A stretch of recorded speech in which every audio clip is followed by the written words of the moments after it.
Last time on Rise of the Soul Queen, the Guardians remembered.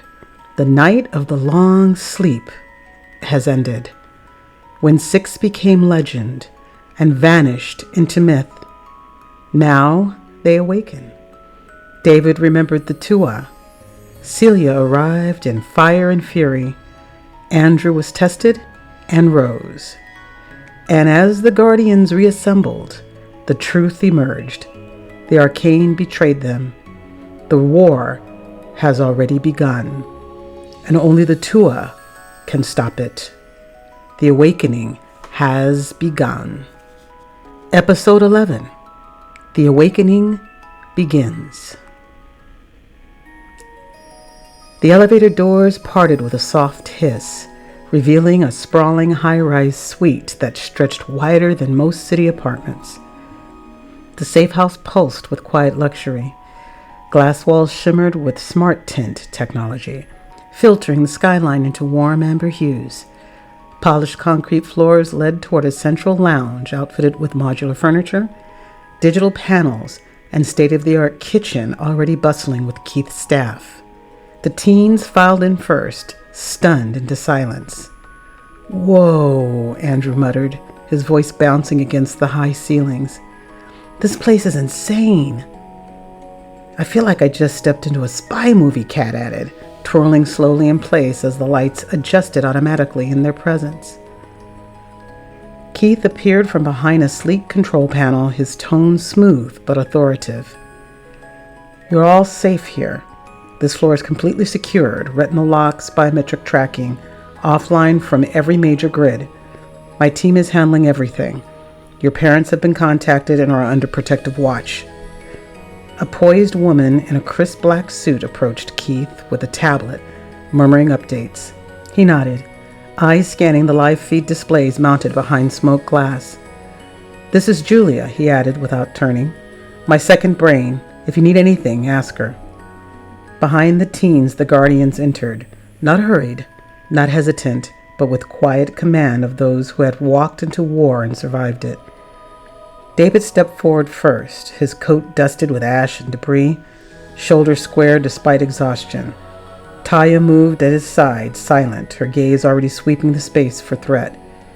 Lily, Celia, Thomas, and Keith followed, each marked by wear, power, and a strange calm that seemed to wrap around them like second skin. David turned his head toward Keith. "Thank you. We'll need to regroup. Just a few minutes." Keith nodded. "Everything you need is here. My staff is preparing food. Let them eat first. You've all earned a moment."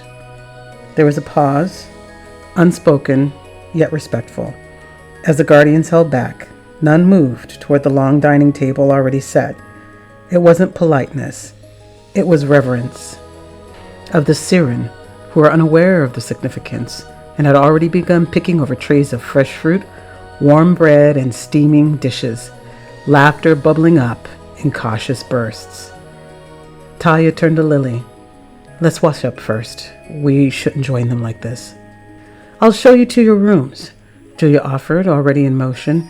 "Towels, fresh clothes, we've got everything you need." David gave a quiet nod. "Okay, we'll be back soon." And with that, the Guardians disappeared down the corridor, leaving the Seryn to rest, to eat, to begin absorbing the weight of the world they had just stepped into. The private quarters were as understated as they were luxurious. Plush towels, rainfall showers, warm lighting that softened the ache in tired limbs. David lingered beneath the water longer than he meant to, trying to wash away not just the grime of the battle, but the centuries of silence, the ache of waiting. When he emerged from the shower, a soft knock at the adjoining door made him pause. He pulled on a robe and opened the door. Talia stood just beyond the threshold, wrapped in a robe that clung gently to her frame, her damp hair a cascade of fire-kissed waves. For a moment, neither of them spoke. Then she stepped in. "I wasn't sure you'd still feel it," she said softly, her voice low and raw. "After all this time." David's smile was a ghost of the boy he once was. "I never stopped feeling you." She exhaled shakily, folding her arms. I've had lives, full ones, families, love, marriages, children, even joy, but none of them were you. His eyes darkened. I tried to live too, to build things that mattered. I had children, partners, a few good decades here and there, but it all faded. As the awakening drew closer, I felt it. I could feel you again, like a fire beneath my soul I couldn't smother. She stepped closer. I missed you in every life, he whispered. And this time, finding you like this, it's more than confirmation. It's mercy. It's the piece that's always been missing. Talia looked up at him, the barest flicker of gold flaring in her eyes. Then say it. He reached for her hand and pressed it gently on his chest. It's hard to live without my fire. They embraced, eyes closed, not needing anything else. No more past lives, no more broken timelines. Just this moment, just now. Then a tender kiss. A lifetime worth of love in that one kiss. A breath passed between them before a soft chime sounded in the hallway.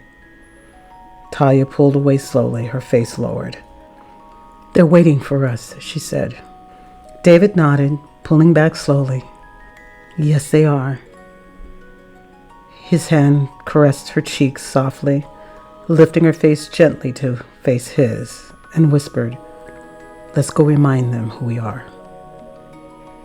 By the time David and Talia returned to the main living space, the teens had made themselves comfortable, maybe a little too comfortable. Kat was sprawled across a leather couch, one leg draped over the armrest, fingers dancing across a game controller. Heads up, she shouted as her avatar launched a plasma grenade across the screen. Andrew, beside her, gave an exaggerated groan as his character exploded into a burst of pixels. Unfair, he cried. You cheated or something. You distracted me. That shouldn't count. Kat grinned. Tactical deception, my friend. Brian was flipping through Keith's selection of vintage vinyl records while Zoe sat cross-legged nearby, a steaming bowl of ramen cradled in her hands. Emily and Logan had claimed the corner near the expansive digital wall, Emily quietly sipping a smoothie while Logan, glasses sliding down his nose, tinkered with one of the drone controllers. The air was light. For the first time, they were just teens again, while Keith stood nearby as his assistant updated him on the situation. Security protocols in place, news scrubbed of any suspicious footage, families contacted and shielded. His nods were sharp, approving. Everything was under control. The moment the Guardians stepped into view, a hush settled over the room. Not out of fear, but reverence.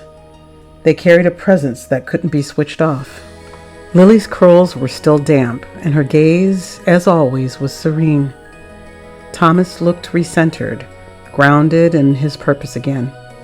Celia entered last, arms crossed, her expression unreadable, but her eyes observant. David paused near Emily, who gave him a small smile. Logan adjusted his glasses and broke the silence first. So, are we like, I don't know, the chosen or something? His hands raised, doing air quotations. Brian set down a record sleeve and looked up, serious now. Yeah, that's been buzzing in my head since everything.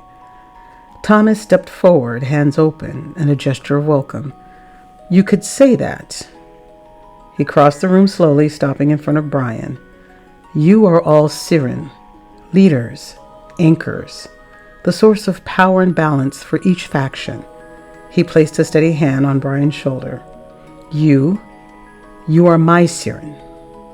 Brian blinked, overwhelmed but not pulling away. Kat, barely breaking focus from the game, chimed in. Okay, cool, but when do we get to do all the wild magic stuff? You're all basically elemental superheroes, right? That broke the tension. A few chuckles echoed across the room. Celia tilted her head with a small smirk. We're not superheroes. but we are bound to the same source that flows through each of you. And when you are ready, that bond will awaken. Andrew leaned forward, like when I felt the ground moving and shifting under me. Zoe's eyebrows pulled together. What does it all mean? David moved beside Emily, lowered himself onto the edge of the couch beside her. He looked around them all, his eyes lingering on each young face, so different, yet unmistakably marked by the purpose of their being. You are the Tua, he said, born from the bloodlines of soul, fire, water, earth, air, and arcane. You are our leaders, the future of the Elfkin. Whether you claim that legacy or not, your connection to nature, its power, its balance, it lives within you. Zoe swallowed hard. So now what? Lily, her voice like water gliding over stone, stepped forward. Now, she said gently, you sit, and I'll show you what that legacy once looked like. She raised her arms, and her hands flowed through the air like a dance. She closed her eyes, and a soft whisper flowed from her through the air. The lights dimmed slightly as the room fell into stillness. And then, like a ripple in the water, the air shimmered, casting them into a memory not their own, yet theirs. The past came alive. The air shifted. The walls of the safe house dissolved into mist. Then, just as quickly, light poured into the room, soft and golden at first, then sharpening like the sun rising over ancient stone. The teens gasped. They stood no longer in Keith's high-tech compound, but atop a wide plateau of black stone and sun-warmed sand. Towering cliffs ringed the area, etched with swirling etchings that glowed faintly. High above, 6 banners whipped in the wind, each marked with the crest of a different elemental faction. A training ground, timeless, sacred, a memory passed down through guardian bloodlines. Kat's voice was heard first. Is this real? No, Thomas said beside her. This is history, one you were always meant to inherit. It has always been a part of you. Figures began to appear across the field. Young Elfkin warriors, each dressed in distinct flowing attire, the colors of their factions swirling with movement. They were graceful and fierce, moving through combat sequences with precision, striking, blocking, twisting into the air with elemental bursts at their heels. Soul warriors moved like living flame, every motion bold, sharp, and unrelenting. Water warriors flowed like currents, circular, adaptive, rippling around their opponents. Earth warriors stood firm, grounded stances, powerful strikes, and the land itself moving with their weight. Air warriors danced impossibly fast, weaving through invisible paths in the sky. Fire warriors burned bright, chaotic energy harnessed into raw impact and flame. And arcane warriors, they were strange and hypnotic, their movements bent space itself, unbound by physics, cloaked in violet light. David stepped forward, his voice a low hum. This is where we trained, where we awoke originally. Each of us carries not just a power, but a lineage, thousands and thousands of years ago. He turned to Emily. You are soul, he said, born of light, from the heavens, from the stars, of truth. You are not just a leader. You are a force of clarity in a fractured world. As he spoke, a nearby warrior flared with golden energy. The ground shimmered beneath her feet. She struck the air, and from her palm a radiant beam pulsed forward, clean, devastating, full of purpose. Her power, the solar arc, a focused beam of light energy that sears through the light and shadow alike. Her signature technique, blinding vow, a shield of golden light that deflects harm and reveals hidden truths. Her ascending surge, the soul crown, a burst of ancestral power that awakens the celestial essence within, turning her into a beacon of unstoppable force. Emily's hand twitched like her body remembered it already. "As your guardian," David said, "I was sworn to protect you. But now, you must protect us." The memory continued. 2 warriors, 1 soul, 1 arcane, stepped into the field together. They bowed low, eyes locked, and then they moved as one. Soul's light flared outward, dancing across Arcane's field of energy. Arcane twisted it, reshaped it, amplified the light with a chaotic dark. Their bodies spun, leapt, struck in tandem, a symphony of contrast, perfect balance. Together they launched a combination move so intense the earth cracked beneath them. A twining surge of cosmic and shadow energy, tearing through enemy illusions and shielding allies in a prison of volatile power. Kate's jaw dropped. "Okay, that was totally unhinged, in the best way. That's what you and..." Thomas smirked. "That's what happens when soul and arcane are in sync." Logan blinked. "So, how do we learn that?" Celia folded her arms. "You train, you fail, you try again, and then maybe you earn the memory of what's been forgotten." The scene slowly began to fade. But in each teen a spark had been lit, and in the air a sense of what was coming next. As the vision faded, the golden light pulled back into the edges of the room. The walls of the safe house came into focus again, still, sleek, and real. But now, somehow different. Like something ancient had been reawakened beneath the surface. The teens stood motionless, breathless, still watching the air where the warriors had vanished. Emily's hand was clenched into a fist. Thomas stood a little taller. Logan whispered, "We're really doing this." Kat laughed, half nerves, half wonder.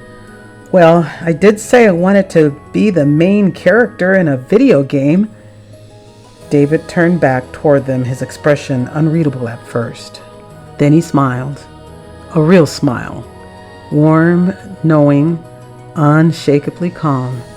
He crossed his arms, gaze sweeping across each of them.